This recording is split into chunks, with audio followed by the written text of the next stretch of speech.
ఇక్కడ మనం చూడొచ్చు భారతదేశం అంటేనే భిన్నత్వంలో ఏకత్వం, రకరకాల కల్చర్స్ అన్నీ కూడా ఒక చోటు సమ్మేళనం చేయడమే అలయబలై అన్నట్టు సోదరుడు చెప్పినట్టు మనస్పర్ధలు ఏమున్నా సరే కులాలకు అతీతంగా, మతాలకు అతీతంగా, పార్టీలకు అతీతంగా, ప్రాంతాలకు అతీతంగా కూడా అందరం కలిసిమెలిసి దసరా వేడుకలు జరుపుకునే ఒక వేదిక అలయబలై.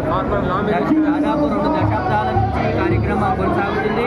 పెద్దలు దత్తాత్రేయ గారు కొనసాగిస్తూ ఇప్పుడు విజయలక్ష్మి గారు కూడా దానికి ముందుకు తీసుకెళ్తున్నారు. కాబట్టి మన దసరా వచ్చిందంటే ఖచ్చితంగా అందరికీ వస్తుంది అలయబలై అనేది.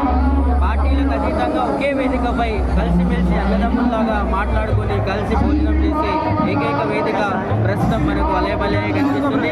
ఇప్పుడే కాదు, విభజన జరగకముందు తెలంగాణ ఐక్యం చేయడానికి కూడా తెలంగాణ జనులందరూ కూడా సకల జనులను ఒకే వేదికపై చేర్చిన ఘనత అలయబలైకి ఉంది. విభజన ప్రాంతంలో ఎప్పుడైతే ఉద్రిక్తతలు ఉన్నాయో ఆ రోజు కూడా ఆంధ్ర పాలకులు కూడా ఈ వేదికల్లో కలిసిమెలిసి ఉన్నాం.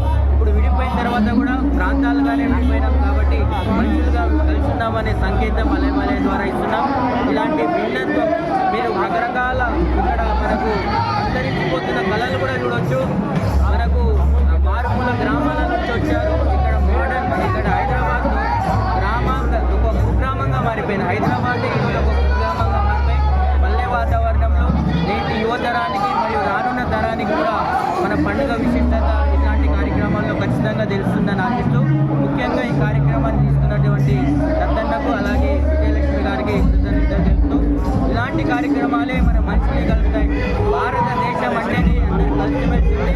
ముఖ్యంగా పండుగ అంటేనే హిందుత్వం. పార్టీ ఏదైనా ఉండొచ్చు కానీ హిందువులుగా మనం అందరం కలిసి ఉన్నాం. మన కల్చర్ ఒకటి, మన దేశం ఒకటి, మన ఆచార్యాలు ఒకటి అనేది తెలుసుకునే భాగ్యం ఇక్కడ యువతరాలకు కల్పిస్తోంది.